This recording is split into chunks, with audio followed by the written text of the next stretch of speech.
when you go on Drag Race, I think I definitely underestimated how many people would give me their unsolicited opinions. And I do believe that what I have received can be, I would say, is unfair at times.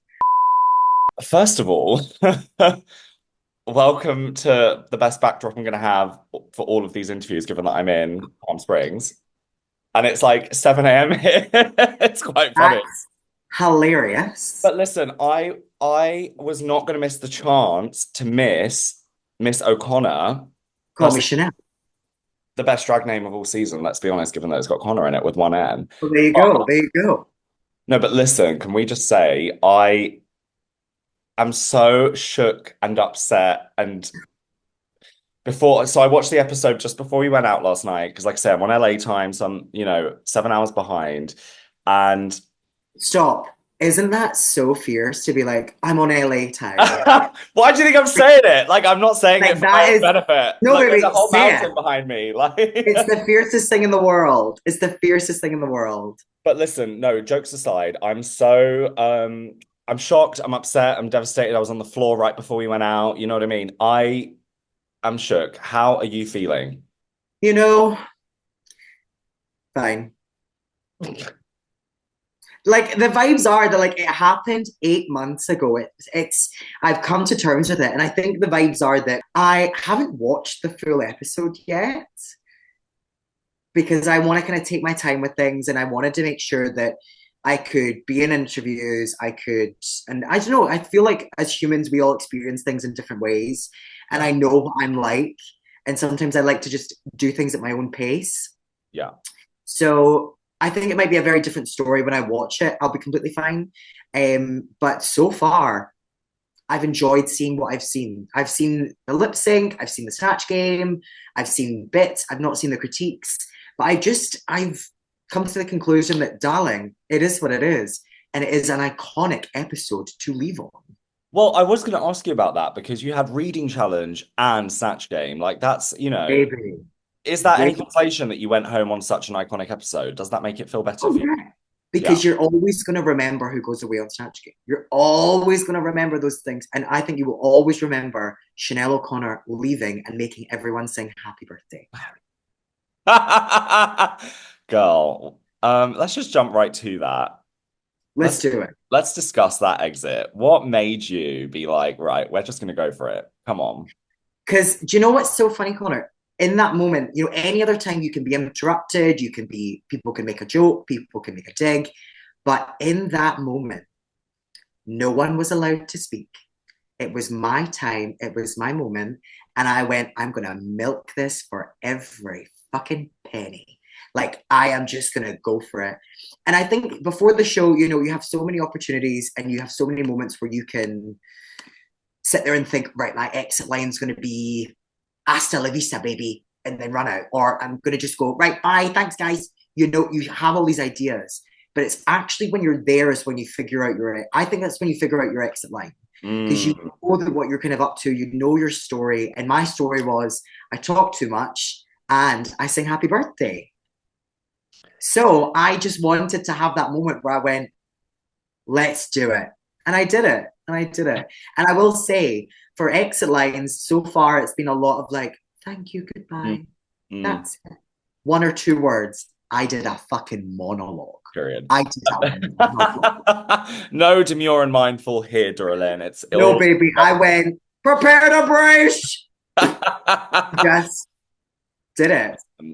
I had a brief look at the tweets and stuff, and it seems like the response is super, super positive to you. And well, to the episode as a whole, to be honest, this was such an iconic Snatch Game. And I think something that I've been saying to everyone that's gone home so far is I don't think that we've seen on this season yet a genuinely bad performance. I think it's just that it's the format of the show. Someone has to go home, but this cast is so stacked and so many iconic people. This is a season where you truly don't know who's going to win. You know what I mean? Like, I think it really is anyone's game at the moment. And what I wanted to ask you is, what has it been like to be part of this season? Because it's been so well received so far. It's a true honor. I love and adore my sisters dearly. And regardless of dramas, regardless of bitch fits, I have always been such a supporter and lover of every single one of them. So I do believe that even though I have left, it was my time to leave. I knew it, I could feel it. And it was so difficult. I remember walking into that workroom and I was like, let's get the party started. This will be easy. She'll be out, she'll be out, she'll be out, she'll be out. Get her, cool. Her looks are shit. That thing's shit. Cool, cool, cool, right?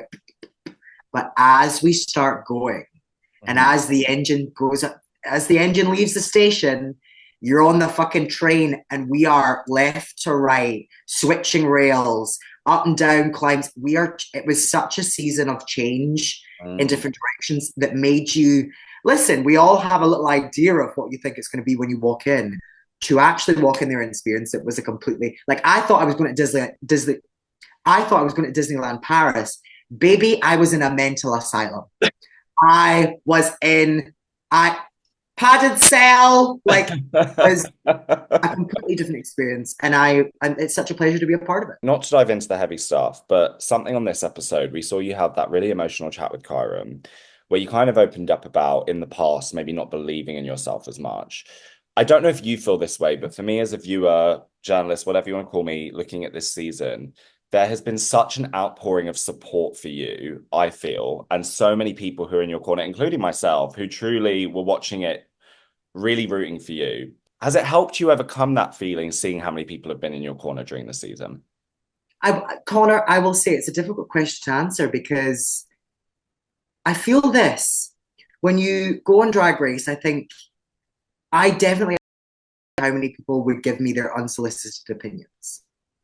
And I do believe that what I have received can be, I would say, is unfair at times to how much is deserved. Like, I don't think anyone should be telling me how to do drag. I don't believe anyone should be telling me their opinions of fights that I've had. And it has been difficult in those moments. And I believe that the show is great in so many formats, but also the fandom are amazing and so supportive and so lovely, and it's fantastic. But there has been moments where doubt is always going to creep in, and it's something that will never leave you. But RuPaul always says this: there is a voice inside your head that will tell you things. You just need to make sure this other voice over here that builds you up is louder. And I've had to really work on this voice and make sure that, regardless of what I am doing or what's happening, because I have protocols in place to make sure that I'm protected. And part of that is avoiding looking in certain directions for things. So it's been difficult. It's been a ride, but we're here. And I am so grateful for the support networks I have. You know, Chara, Zahira, Dracula's Child, there's so many people in that show. Yeah. Will jump on. And they've all said this, if they see anything, and not, this is the great thing. I feel support around me if anything was to happen or anyone was to say anything. So I'm never reading comments and being like, boo, hoo, Chanel. I'm reading comments going, God, you people don't know how to spell. Your grammar is atrocious. Look, if you're going to read me, at least learn to read first. Do you know what I mean, Leah Michelle? My thing is, listen, like, in journalism, it's the same thing, right? People comment. It's not, the same because I'm not on TV, but I know how you feel in the sense that it's really hard when this is your specialism and what you've spent your life working towards, to have people dissect the tiniest things from an edited episode that was filmed over a much longer period of time than these people understand, right? Yeah. What has the sisterhood of Drag Race been like for you? Because from this season very much reminds me of season 3 in the sense of the cast, friendships and dynamic. I think season 3 had a cast that really loved each other, are still friends to this day. And I really get the vibe season 6 is the same as that. And 4 and 5 as well, don't get me wrong, but I'm just, to play comparison. Yeah. What's it been like to have that support network of your sisters from this season?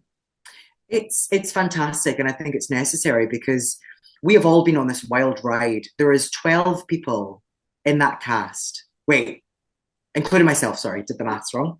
12 people, including myself, and we all have an understanding of this experience. There is no one who can tell me otherwise about what's been on or like it's the crazy thing of like I don't really care what people think of me, but I care what those girls think of me in this moment. Mm. And if I've upset one of them, if anything has been said, I always make sure that we're okay. Because Mm. reality is, these are the people that I'm connected with these people for the rest of my life. Yeah. So I have to care, and we all have to care about each other. We can't just go, oh, right, that's it. And we will see. Like I cherish moments with them. Like tonight, the girls are at porn. The girls are at Heaven. So Mm. there's a couple of them, and you best believe tonight I want to chill and relax. Maybe go to the sauna, see what's happening there. Listen, if I was in London, I'd be seeing you there. Do you know what I mean? Oh, baby, I'm counting on that. I'm counting on that. And I'm gonna go and go like, right, no, I'm gonna go and see the girls because I don't get that many opportunities to see them. I want to see my Yeah. girls, and I care and love about them so much. Can I ask you, do you feel like you've reached a sense of, how do I word this, power in reaching that point of, do you know what? I'm going to listen to the people I care about who know what I'm trying to achieve, and I don't need to listen to the trolls in the comments, and I'm actively going to avoid you. Does that feel like you've reached a certain point of like peace almost? Well, the great thing is Chanel is a character. You Yeah. know, I literally like they're not attacking Conor. Mm. They are attacking Chanel. They are seeing this image and this thing. And I do this thing on stage now where I actually ask the audience to boo me because I feel like let's lay into it. Like if you ooh, like let's Mm. have that. Let's feel that because what you need to do in any moments where you feel like something's going one way is to control it. You need to have something with it. Mm. I think it's all about reclaiming as much as you can. You can't, the edit is what the edit will be. You Yeah. can't sit there and change the perspective of that, but you can definitely take ownership of Mm. certain things. Like I love the fact that I think people are a little bit scared of me. So I Mm. relish in that, that there is a bit of a, ooh, is she gonna, and I like kind of playing into that. So sometimes I'll kind of snarl at people Mm. or like go, ah! Like make random little noises to make them kind of fear for their life. And because the great thing is, it's like I can control that narrative of how Sure, we interact, how we meet, sure. and making sure that when I do meet you, I have a fun time with you, and you understand that you see me on TV, this big scary Chanel, Mm. but when you see me in person, I'm going to make sure I'm going to talk to you, take time with you, Yeah. cherish getting to meet you, because I think that's the important thing here is meeting the people who want to meet you and giving those people that energy that deserve that energy. I don't want to give people 2 fucking seconds of my life who are going to tell me shit. You know what happens with those people? I read the comment and I laugh. I go, oh girl, you wasted time on your prepaid cricket phone typing that fucking message out when I could sit here literally on my luxury train circumnavigating the globe in first class having caviar with Celine Dion and you're wasting your time messaging me. Oh God. Alexa, play Who's Afraid of Little Old Me by Taylor Swift, period. I don't know. I don't know if you're a Swiftie, but I certainly am. Listen, I totally hear you. And for the sake of time, we're going to move on from that. But I Girl. hear you and I love it. And I'm glad you've reached that place of, you know what I mean? Little quick one. Coco Peru. She's an icon, she's a legend, and she is the moment. Oh my God. Mother. Mother is with Mother. us now. What made you pick such an iconic character for Snatch Game? So I have known about Coco Peru for years. You know, she was one of these people who when I first started drag, because I was inspired by the reason why I kind of started drag was I watched season 6 of US. Oh, a great! Oh my God, great season, and aligns now perfectly with you. It's all meant to be. Literally that crazy. And with season 6, they had a lot of references. And then I started delving into these older characters, Lady Bunny, and then I would find, oh, Coco Peru, who's that? So I've known about Coco for years. Mm. And I really enjoyed her humor. And with Snatch Game, I thought it was something that I identified with humor wise and I could build upon. The reality is for Snatch Game, you need to pick characters that you don't really like, that you can kind of make fun of, that you can kind of take the piss out of. I Mm. really didn't want to take the piss out of Coco because I love and adore her so much that I think that was my detriment. I should have maybe picked someone fucking horrific that you could just make fun of. I think someone like Keir Starmer, let's make fun of him. Theresa May, Yeah, you make fun of politicians, make fun of Tories, yeah, make fun of those people who deserve the hatred. yeah. You can have a bit of fun with and poke around. Imagine I was J.K. Rowling. Oh, I should have Well, been her. lawsuit would be incoming real quick. But Well, guess um, what? I'm a certified lawyer, so try and sue me, baby. I'm shocked we don't get more politicians now you mentioned that actually. When it came to the lip sync up against Releaser, who we all know is such a queen on the scene and knows how to lip sync the house down boots, period. What was going through your mind when you were told that that was what was going to happen? I was, I was so angry. Oh, Of course you were angry. You were of not course like I was angry. you were like, I'm not scared. Chanel O'Connor being I'm forced to fuming. do something she doesn't want to do. Of course I'm going to be angry. You fucking idiot. I was so angry because I was like, I'm not allowed to change. I am stuck in this giant Doctor Who suit and I have to do something kind of dressed as a fucking alien with two giant tentacles up against a half naked bitch who isn't wearing shoes. The writing's on the wall. Right. Girl, honestly, I reached a point of anger. You know where you like reach a point where you go like, You I surpassed I it. am 1920s wolf whistle angry, where like steam is coming out, and I'm like, I am like, yeah, because I was like, there's nothing I can do. There's no like, I can't get changed. I can't put on a wig. My, Yeah. my mobily, I wasn't really that mobile, so I was like, baby, whatever will be, will be. Let's just have fun with it and have a good time. Well, So one of I was like, there's no changing the narrative. There's no changing whatever. Let's have fun with it. Let's piss around. regarding the outfit, do you? We've only got 3 minutes. We're going to plow through these last few questions very quickly, which I know Hard. might be hard for you according to the edit of this season. Oh, But I can plow through anything. Don't you no, worry. it did seem like the outfit was a little bit difficult for you during the lip sync because I saw the arm kind of fell off at one point, and you owned it by kicking it off the stage, which we love, like a true diva. Do you feel like the outfit did hold you back a little bit? Yeah, well, I would say physically it did. There Yeah, was that's what I actually mean. something, Yeah, yeah, exactly. there was something that wasn't shown. I during the judges' critiques, you're standing there for quite a long time, and I started to not being able to breathe. So I'd made this really tight on the neck. I had to stop the judges' critiques to get a chair pulled up, water, and to be unzipped and just take a minute Wow. because I just couldn't breathe. And it was one of the things that I'd only engineered this outfit Mm. and I'd engineered it, I'd made it, I'd had help, I'd had assistants and bits and bobs that went into it. But I'd only been in the outfit during the fittings for about 5 minutes in total. So Sure. I see standing in it for like a long, about 4 hours. I was like, oh my God, this is horrible.